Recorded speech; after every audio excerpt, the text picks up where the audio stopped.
l'accompagnement d'entreprise, ce n'est pas que la création de l'entreprise. C'est vraiment du démarrage au lancement. C'est avant tout un soutien à toutes les étapes de votre développement pour que les fondatrices, les fondateurs se sentent accompagnés et soient aidés à la structuration. D'accord ?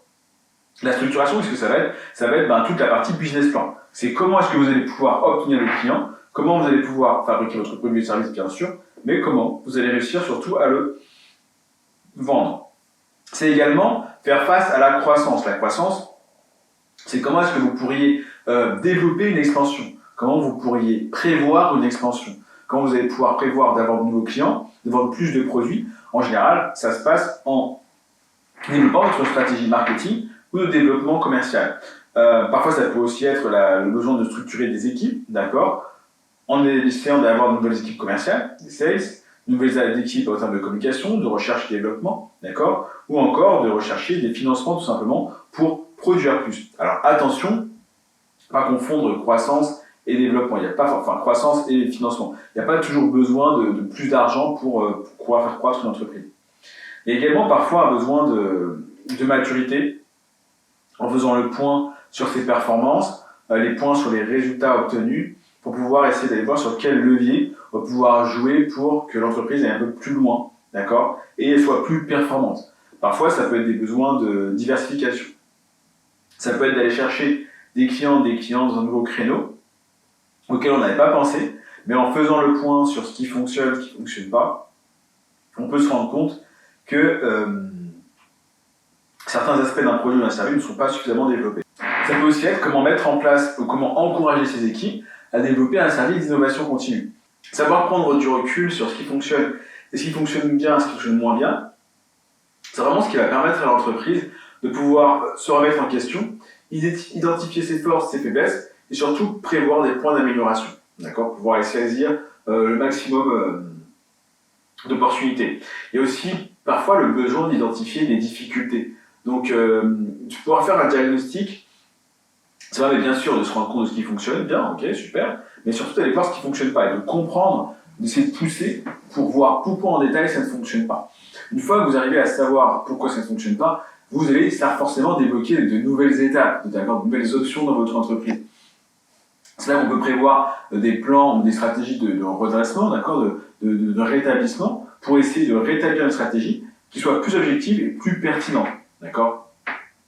Alors parfois, certaines entreprises peuvent faire face à des crises aussi, d'accord. L'idée aussi, ça va être là, encore une fois, d'aller prévoir ces crises, de pouvoir les anticiper et d'avoir des solutions sous la main. Pour que quand ça pour que ça ne se renouvelle peut-être pas, d'accord, ou que si ça se renouvelle, que vous sachiez comment réagir. L'accompagnement d'entreprise, c'est aussi un accompagnement personnalisé en fonction des besoins spécifiques. C'est pour ça que typiquement chez nous, chez Startup Go, on met accès à toutes nos formations, toutes nos ressources, d'accord. Cependant, le diagnostic est important. Pouvoir faire un point, une réunion gratuite de 15 minutes pour savoir quels sont vos objectifs actuels et quelle est votre situation actuelle et quels seraient pour fixer des objectifs, d'accord, pour savoir où est-ce que vous aimeriez aller, où est-ce que vous pouvez aller. Donc l'analyse du besoin elle va être très importante pour avoir un diagnostic approfondi de votre entreprise et vraiment savoir où vous en êtes, d'accord. Que vous soyez à la création, au lancement d'un produit ou service, que vous soyez une TPE, PME ou que vous soyez déjà un grand groupe, cette partie d'analyse va être importante pour pouvoir savoir comment construire la solution sur mesure et élaborer un plan d'action adapté par rapport à vos objectifs. D'accord, c'est là qu'on va pouvoir être sûr qu'on va dans la bonne direction. Suite à ça, on met en place un suivi individualisé avec un accompagnement régulier, d'accord, ça peut être 1 fois par mois, 2 fois par mois, 3 fois par mois, pour ajuster en cours de route, d'accord. Quand on met en place une stratégie, on ne peut pas être sûr qu'elle va fonctionner telle qu'elle. L'idée, c'est de pouvoir la mettre en place et de pouvoir la surveiller, surtout quand on fait du développement ou de la croissance. Que vous soyez à la phase de création, de lancement, de développement international, toujours pouvoir suivre de manière régulière, d'accord. Il faut bien entendu prendre compte de la taille de l'entreprise, d'accord. D'où est-ce que vous en êtes, si vous êtes tout seul, 2, 3, 4, 10, 1000. Le secteur d'activité dans lequel vous vous situez, bien sûr. C'est pour ça qu'on fait toujours une veille, on fait systématiquement une veille après l'entretien pour vous accompagner avec des données pertinentes par rapport à votre secteur d'activité, d'accord? Par rapport à des entreprises qui ont déjà bien fonctionné, à des concurrents potentiels pour aller voir ce qu'ils font de bien, ce qu'ils font de mieux et pourquoi, d'accord? Et bien entendu, avoir une bonne culture de votre entreprise.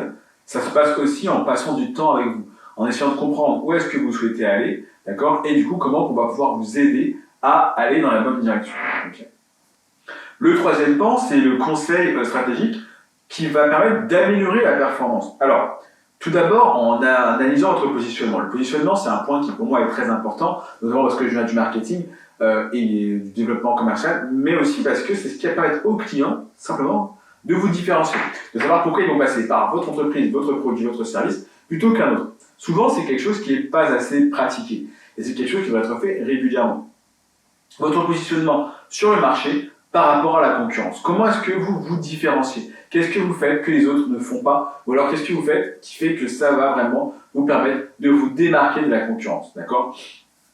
Alors l'idée, ça peut être de pouvoir identifier aussi parfois de nouvelles opportunités, d'accord? En allant creuser chez la concurrence, en allant faire un point sur ce qui fonctionne bien, ce qui ne fonctionne pas, et qu'est-ce qui va vous permettre parfois de croître un peu plus sur un produit ou un service, ou alors pourquoi pas de vous diversifier en allant chercher de nouvelles compétences ou en essayant de faire un nouveau produit, d'accord?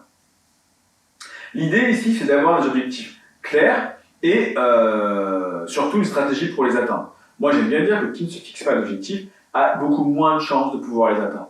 Donc l'idée, c'est que vous allez pouvoir avoir un modèle économique qu'on va optimiser ensemble, d'accord? Et aussi, il y aura forcément une partie de processus interne ou d'action interne qu'il va falloir mettre en place. Et l'idée, c'est qu'avec le suivi, on essaie de vous accompagner pour que vous puissiez bien prendre les bonnes décisions et avoir les bonnes informations pour prendre des décisions éclairées.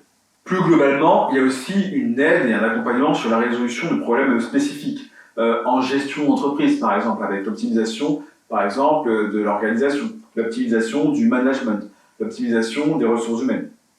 Ça peut être par la mise en place d'outils de pilotage ou des reporting, d'accord, d'outils de reporting pour faire le point, de récupérer une donnée et prendre du recul sur cette donnée. Si la donnée elle n'est pas stockée, c'est très difficile de prendre du recul pour voir ce qui s'était passé dans une période de données, d'accord. Ça peut aussi être lié à la gestion des ressources humaines, aller chercher de nouvelles collaboratrices, collaborateurs, aller chercher de nouveaux talents, d'accord, des nouvelles compétences dont vous pourriez avoir besoin, ou alors que vous prenez à l'extérieur mais qu'il faudrait internaliser, d'accord.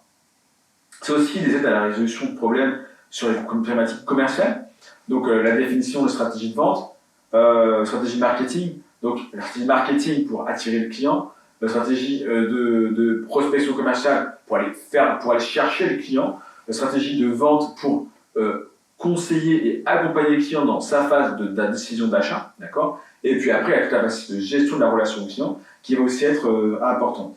Parfois, il y a des besoins de développement sur des nouveaux marchés. Donc là, on va vous aider à aller comprendre le marché, à aller identifier quelles sont vos opportunités et surtout si elles sont solides, d'accord, si elles sont avérées, s'il y a vraiment un besoin, et quels sont les canaux de distribution qui fonctionnent le mieux actuellement pour que vous puissiez prendre votre produit-service, s'il est pertinent, et le mettre dans le bon canal de distribution.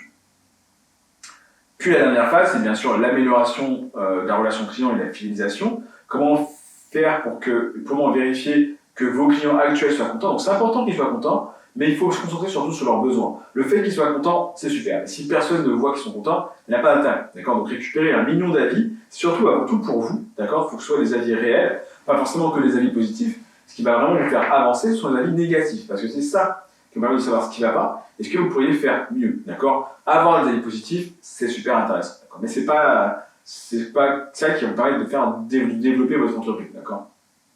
Ou de fidéliser des clients. Si vous ne tenez jamais compte de ce qu'ils veulent et que vous leur demandez uniquement des avis positifs, forcément, vous ne saurez jamais ce qui ne va pas.